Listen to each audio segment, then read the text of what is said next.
One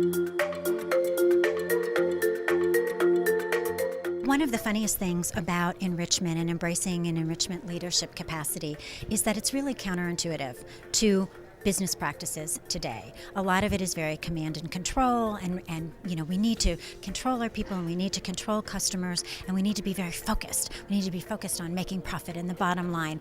And I'm not saying that those things are unimportant. Of course, they're very important.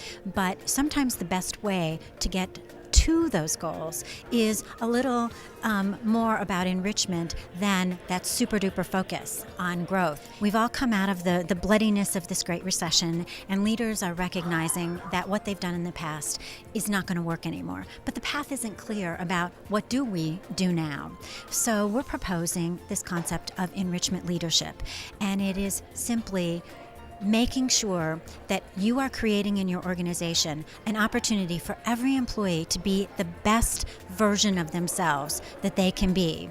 And consequently, what will happen is that enriched employee comes and contributes far more richly to the organization, and the organization grows and thrives, and you have people who feel passionate about their work or feel like their work is a calling. The more I'm enriched, the more I feel rewarded, the more you recognize that you want to enrich me. Because it's really at the heart of recognition is I want you to have this kind of behavior or this result, and we'll reward you for that. Sometimes the reward may not be a tangible item. Sometimes the reward is that I get to take a course, you send me to a fabulous conference like RPI so that I can learn all kinds of things and make a network of relationships. And that's part of it as well.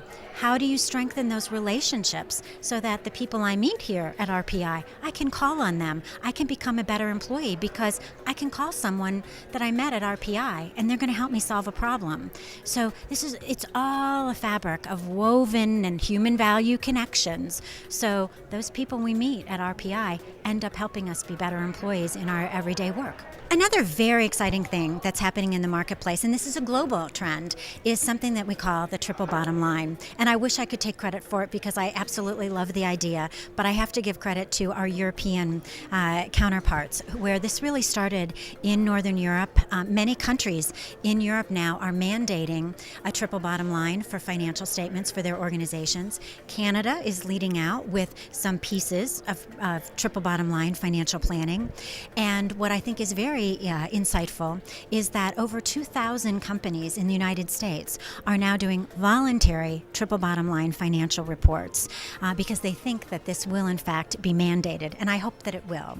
But what the triple bottom line is for years and years and years, the financial reporting to owners of the companies and shareholders in Wall Street has been profits.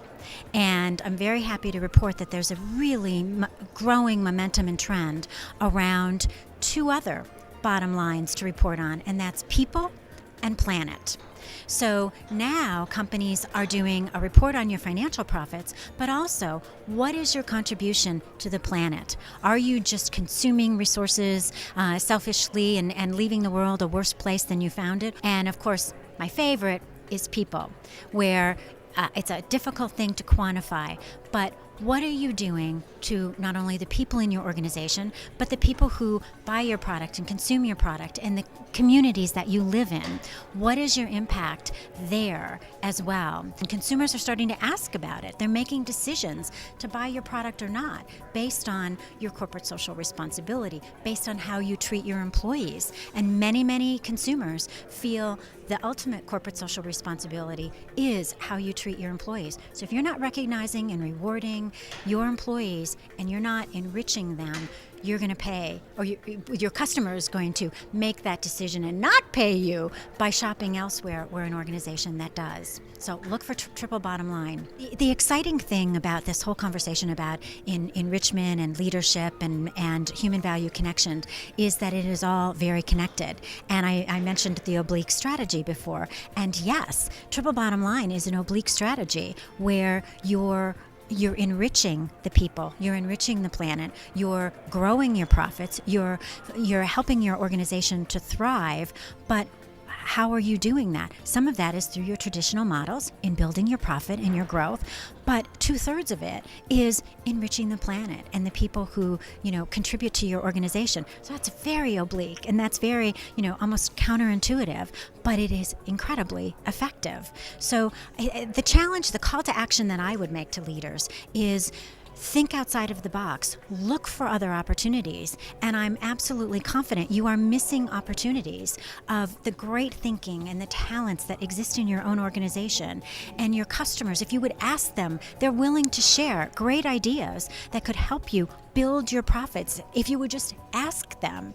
Your vendors, they're operating in the marketplace too. They also have terrific ideas, but what could be more important than finding new untapped resources within your organization to enrich the culture?